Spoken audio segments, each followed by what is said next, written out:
If you've ever looked up anything ever related to fitness on YouTube, ever, you've surely come across this guy. His name is Jeff Cavalier, and he runs Athlean, boasting over 13 million YouTube subscribers dating back to 2006. I'm not jealous. Who's jealous? Me? No. So I thought I'd test the biggest fitness influencer's perfect push-pull leg split, not because it has a lot of views or I want to get more exposure for my channel, but to let you guys know if it's any good and what you should expect when doing this program.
So what did I think about the regimen? 4 words: uncomfortable, atypical, not fun, and effective. Okay, maybe more than 4 words. As a result of this split, I feel and look a lot stronger. Let's start with pull 1. Let me just say at a bare minimum, I look for at least 1 compound lift for each day of a new split before I even try it, and Jeff does that. I must say I prefer the conventional deadlift over the snatch grip deadlift. Next we got the chest supported row. I'm not sure if I'm doing this improperly or I just don't have the equipment for it, but it was just so uncomfortable and awkward. I hated this workout with regular weights, let alone when I push myself. Or should I say pull myself. In short, I use dumbbells instead of the bar and it still sucks. Another uncomfortable and awkward exercise follows this, the dumbbell high pull. Looks awkward, feels awkward. Definitely recommend doing a separate upper back workout with a shoulder focus like reverse flies or something. Next, we got the first non-compound, very fun and certainly effective exercise, the dumbbell pullover. They say it's the squat of the back, and to that I say, fuck yeah, bro. This is one of those exercises you did a long time ago when you first started working out that you thought was like a hybrid chest and back workout, and you kind of just forgot about it after that. You can really feel this exercise and the stretch at the back, and in my opinion, it's one of the most slept on back exercises. Except it's ruined by the fact that you think you're gonna drop it on your face every time you finish a rep. Give it a try if you haven't in a while. Next is the body weight chin up and tricep extension. This combination is really nice and you can definitely push yourself and get a good pump. Still, I find it a bit strange that we're doing triceps on a pull day, but you know, science is science, I guess. Lastly, we got angels and devils, and so help me God, you better be lifting your legs as well. Jeff likes to finish each workout with a postural correction exercise,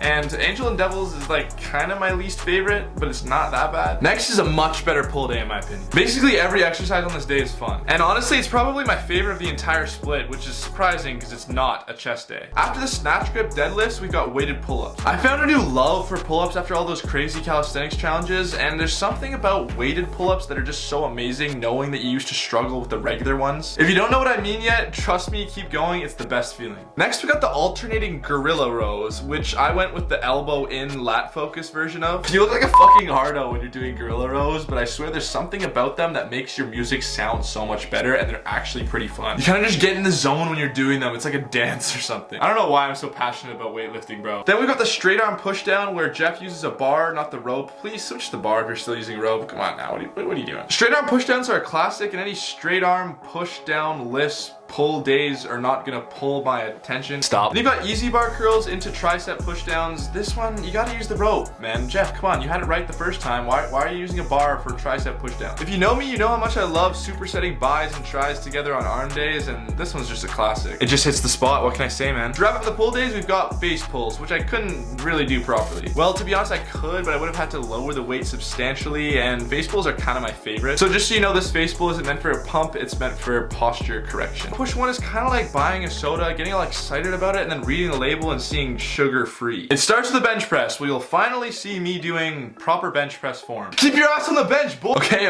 I just wanted to inspire people to blow up their bench presses. My fault. Then there's high to low crossover. Another god creation, but I prefer to do it like this over like this. Wouldn't you agree? There must be some ergonomic difference, but to be honest, I couldn't be bothered. Then there's shoulder press, which would be great, but then it's just tweaked just enough where it's not so great anymore. It's standing, and then you gotta throw in this oh so painful forward movement that we both know isn't hypertrophy, is more toning and endurance. And then there's side lateral raise. Great, until you see the 0.5. That makes it so much goddamn worse. Once again, not fun, not typical, but probably makes it way more effective. Then we got lying tricep extensions into waiter curls. Another arm superset, which is great, but these waiter curls are way more annoying than they look. Do you see what I did there? The last few inches just don't work the way they should, man. I'm out here shifting the weight of the waiter curl and spilling the food everywhere. Trust me, it's probably great for the long head of the bicep. Effective, but awkward. And then my favorite functional correction exercise that I recommend to everyone with shoulder pain. But, God, I swear there's a but every time. Jeff wants us to do this with a band, which doesn't work as well as with a cable in my opinion. Tell me there isn't some super sophisticated reason that the band is superior to the cable. Because the steady resistance of the cable is just way more satisfying and comfortable than the imbalance of pressure from the band, if that makes sense. Consider doing it before the bench press if you have shoulder pain. Next, we've got push 2, which is fun. I say it like that because it's not hard to satisfy me with a push day, and I'm not jumping for joy like a kid in Toys R Us during this workout. It starts with the barbell overhead press, which is something I should be working on more. But then it moves on to the underhand dumbbell press, which is way harder than it looks. This exercise should not even have the power to have bench press in its name because it's not even nearly as fun. For some reason, switching to reverse grip makes this exercise way harder. Go light because you'll be surprised how quickly you fatigue. And then there's abduction rows, which are great, but it's push day. Why? Because rear delt. Why? I'd rather hit rear delts on pull day. That might just be me, but all the people in the gym that are definitely not paying attention to me, that I think are paying attention to me, are probably like, who's that dude with the camera and what exercise is he doing? You better not be teaching anyone. Just kidding, Jeff. This split is good. For you. Let's put it that way. Floor flies. An exercise, initially I would have thought I'm never doing this again, but then you realize you could really up the weight. These are flies? Now what's your favorite tricep exercise, huh? Is it not the close grip bench press? Like, come on, how could you have an answer that isn't that? I have never understood. Supersetted with a dumbbell curl of choice, I went with a seated dumbbell curl because A, it's convenient right after the close grip bench press, B, they're effective, and C, because frankly, they look hard as fuck. And the push-up plus. I love push-ups, but not the plus part so much. Last and least, we've got legs. Okay, jokes aside, it's actually a pretty good leg day. And that means a lot coming from me. But with exceptions, one being there's only one of them. Squats. No matter how much you hate them, if you're not doing them, you're missing out because A, they make you way stronger, and B, because the more you do them, the better you end up liking them in the future. They kind of grow on you. Then a second compound lift on this leg day. Doesn't make up for there only being one, but I love that. Then we got the dumbbell or barbell reverse lunges. I always did them with the dumbbell. Okay, they're better than front lunges in my opinion, but you know, they're still lunges. Jeff taught me that it's more than okay to lean forward in your lunges. Why did nobody ever? And you only have to do 2 sets, which is amazing. Well, you're supposed to do 2 or 3, but take a wild guess how many I did throughout this challenge. Then there's RDLs, which would be fine, but it's these RDLs. And that just makes it so much worse. But once again, you have the option of doing only 2 sets, but you know, of course, I felt bad about doing only 2 sets for the lunges, and then obviously did 2 sets of RDLs. You keep the choice, but I'm gonna take as much or as little as I can if you give me the choice. And you alternate these with the slick floor lunges, which are surprisingly sick.